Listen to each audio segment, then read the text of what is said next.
Thank you, Mr. Chairman. I, unlike the member for St. George South, will not apologize for being parochial with my first question. I am a St. Michael girl. Was born in St. Michael, went to school for what felt like a very long educational career in St. Michael. We go to school long in Barbados.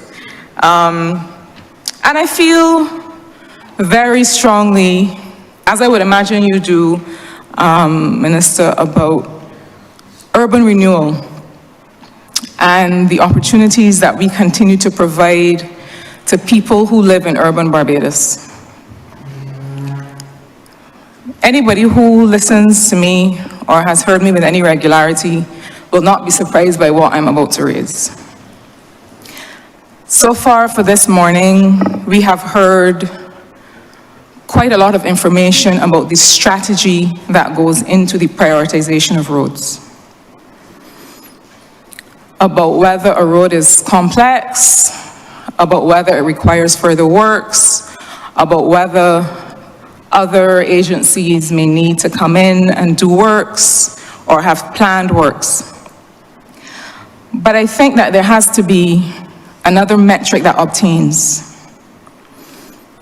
We sat in this honorable place and talked for quite some time last week when the head related to the Office of the Attorney General was in the well about issues with how communities care for each other, issues with respect to crime and certain kinds of unrest. These things all relate. You can't say on the one hand that you are giving certain considerations to certain vulnerable communities from the perspective of crime, and then not give similar consideration to those communities from the perspective of infrastructure and investment in people and how people live.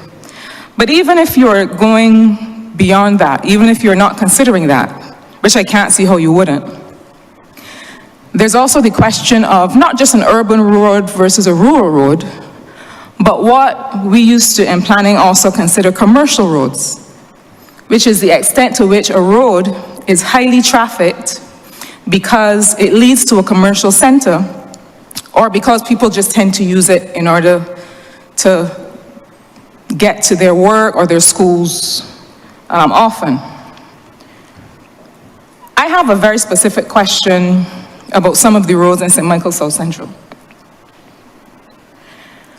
Not just because people that live in Roberts Gap and the other small roads in Halls Road, people that live in Nurseland, where some time ago an old lady fell because of the state of the road, people that live in Flagstaff, who are interested to understand why is it that they live very, very close to other communities where those roads are being prioritized. The roads in Bridgetown had a lot of activity around the World Cup. The roads in the immediate southern area of St. Michael South Central similarly had a lot of attention. You would understand that a community that has committed to waiting its turn, as it has been asked to do, still cannot understand how a truck can come right up to a border on the south, in the east, in the north, and not consider that a road no more than 100 meters or 120 meters can get a look in.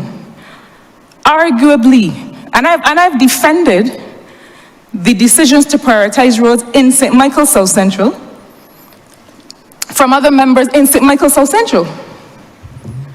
But arguably by any metric, the worst roads in urban Barbados seem not to be getting much of that attention. So my question is very specific.